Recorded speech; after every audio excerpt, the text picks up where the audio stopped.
देखिए, सबसे पहले हम बात करेंगे दिल्ली के अंदर एक अपने बेटे ने एक अपनी माँ के साथ वो हाल किया और वो हश्र किया कि जिसने सोचा भी नहीं होगा, किसी ने सोचा नहीं होगा कि एक बेटा होकर अपनी माँ के साथ कुछ ऐसा करेगा। इस चीज़ पर भी हम बात करेंगे।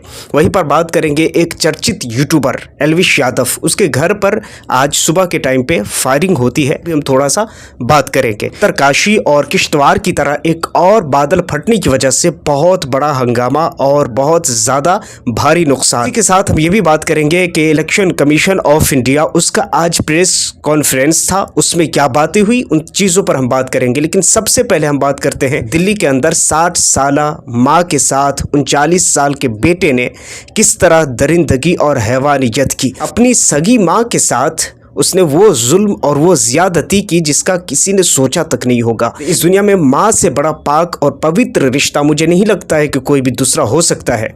लेकिन ऐसे ऐसे औलाद, मुझे लगता है अगर शायद माँ बाप अगर इस चीज़ को अगर भांप ले तो बचपने में ऐसे लोगों को ज़िंदा दफना दे। 39 साल के बेटे ने अपनी सगी माँ के साथ बलात्कार किया, वो भी एक नहीं दो बार। अब उस चीज़ का खुलासा तो खुद उसकी अपनी माँ कर रही है। खासकर वो बताती है कि वो उसको इस चीज़ का सज़ा देना चाहते हैं कि उसका कुछ इस साल से पहले एक्स्ट्रा मैरिटल अफेयर था किसी और के साथ।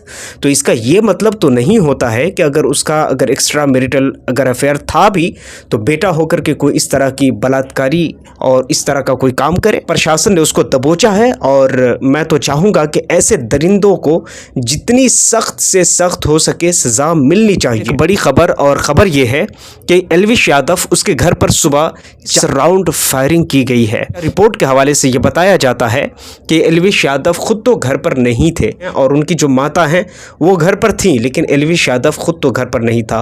उनके घर पर एक काम करने वाला व्यक्ति था जो गोलियों की आवाज़ सुनकर, उनकी तड़तड़ाहट सुनकर और एल्विश यादव के पिता जो मास्टर हैं उनके पास हो जाते और बताते हैं कि कोई फायरिंग हो रही है। अब इन तमाम चीज़ों को लेकर के अभी रिपोर्ट दर्ज करा दी गई है। अज्ञात व्यक्ति के खिलाफ अभी FIR हो चुका है। लेकिन अगर किसी के नुकसान की बात करें तो किसी की जानी नुकसान अभी तक कोई नहीं हुई है। हाँ, इतना ज़रूर है कि अगर एल्विश यादव एक चर्चित यूट्यूबर, देखिए कंट्रोवर्सी तो इंसान की ज़िंदगी में रहती है, लेकिन इसका ये मतलब तो नहीं है कि कंट्रोवर्सी में इंसान इतना ज़्यादा आगे बढ़ जाए कि एक इंसान किसी इंसान पर कानून अपने हाथ में ले ले। तो कानून अपने हाथ में लेना कहीं से भी सुरक्षित और सेफ नहीं हो सकता है। बड़ी खबर है और वो ये है कि अभी फ़िलहाल में प्रेस कॉन्फ्रेंस किया था इलेक्शन कमीशन ऑफ इंडिया ने और उसमें ये कहा था कि भाई राहुल गांधी को ये माफ़ी मांगनी होगी, क्योंकि राहुल गांधी वोट चोरी का इल्ज़ाम लगा करके इलेक्शन कमीशन ऑफ इंडिया पर पूरी तरह से ये संविधान का अपमान कर रहे हैं। हालांकि खुद कांग्रेस पार्टी के राहुल गांधी ने कहा भाई प्रेस कॉन्फ्रेंस तो किया लेकिन अभी तक उसका जवाब नहीं दिया जो सवाल मैंने किया था। यानी उनके कहने का मतलब यह है प्रेस कॉन्फ्रेंस करके वो सीधे मुझे सिर्फ निशाना साध रहे हैं और कह रहे हैं कि राहुल गांधी को माफ़ी मांगनी होगी, वो संविधान का अपमान कर रहे हैं। हालांकि इलेक्शन कमीशन ऑफ इंडिया ने अभी तक जो मैंने और चोरी का इल्ज़ाम लगाया था अभी जवाब नहीं दिया है। तो अब देखते हैं आगे क्या होता है। उसी के साथ अब अगली खबर की बात करें तो ये कि किश्तवाड़ की तरह, उससे पहले उत्तराखंड की तरह आप कह लीजिए कि एक कठुआ नाम करके ज़िला है, उस ज़िले में बादल फटने की वजह से 7 लोगों की मौत हो चुकी है और बहुत सारे नुकसान अभी निकल कर आए हैं। हालांकि ये ताज़ा रिपोर्ट है, अभी जो और बाकी रिपोर्ट निकल कर आएगी उसमें नुकसान का अंदेशा कुछ ज़्यादा भी हो सकता है और कुछ कम भी हो सकता है। लेकिन ताज़ा रिपोर्ट ये है कि 7 लोगों की मौत हो गई है। हालांकि बादल फटने का ये जो मामला है लगातार आप देख रहे होंगे, कहीं उत्तराखंड के अंदर में, फिर किश्तवाड़ के अंदर में, जिसका चिशुती विलेज के अंदर में जो बादल फटा था और उसमें न जाने 100 लोग, उसमें न जाने दर्जनों लोग मरे थे। पाकिस्तान के KPK में भी बादल फटने की वजह से बहुत सारे लोग लापता हैं और बहुत सारे लोगों की जानें गई हैं।